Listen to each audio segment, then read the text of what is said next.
Malam Bu, perkenalkan nama saya Laurensi Simanjuntak, saya dari kelas 11 IPA 3. Di sini saya akan mempresentasikan hasil diskusi LKPD dari kelompok saya, yaitu kelompok 4. Soal pertama, berdasarkan gambar-gambar tersebut, buatlah deskripsi analisis gambar menjadi suatu cerita tentang gubernur-gubernur VOC di Indonesia.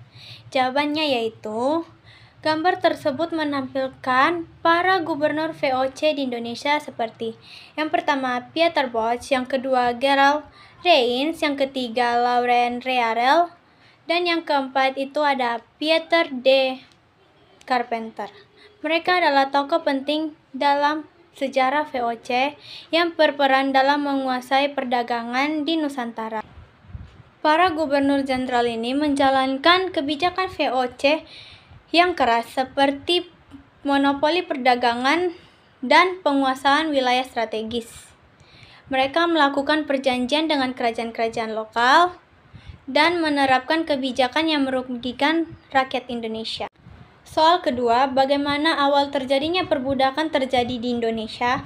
Jawabannya yaitu perbudakan di Indonesia pada masa VOC bermula ketika Belanda membutuhkan tenaga kerja untuk perkebunan dan pembangunan benteng serta kapal. Orang-orang pribumi yang menentang kebijakan VOC akan ditangkap dan dijadikan budak, begitu pula tahanan perang. VOC juga membeli budak dari berbagai negara Asia yang akan dikerjakan di Batavia dan wilayah kekuasaannya. Soal ketiga, bagaimana VOC dapat merealisasikan monopoli perdagangan pala dan cengkeh di Indonesia? Jawabannya yaitu, VOC merealisasikan monopoli dengan cara yang pertama, menguasai wilayah penghasil rempah-rempah, terutama Kepulauan Banda dan Maluku. Yang kedua, melakukan perjanjian kepada rakyat dan raja lokal agar hanya menjual rempah kepada VOC saja dengan harga yang sudah ditentukan.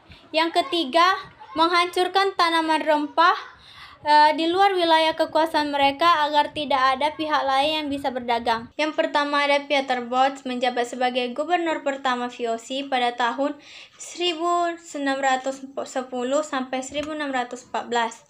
Yang kedua ada Gerard Reyns, menjabat sebagai gubernur kedua pada tahun 1614 sampai 1615. Yang ketiga ada Laurent Rearel, yang menjabat sebagai gubernur ketiga pada tahun 1615 sampai 1619. Yang keempat ada Pieter de Carpentier, yang menjabat sebagai gubernur kelima pada tahun 1623 sampai 1627. Yang kelima ada Jan Pieterszoon Koen, yang menjabat sebagai gubernur keempat dan keenam pada tahun 1618 sampai tahun 1623 dan pada tahun 1627 sampai 1629. Dan yang terakhir ada Kepulauan Banda sebagai salah satu penghasil pala dan fuli.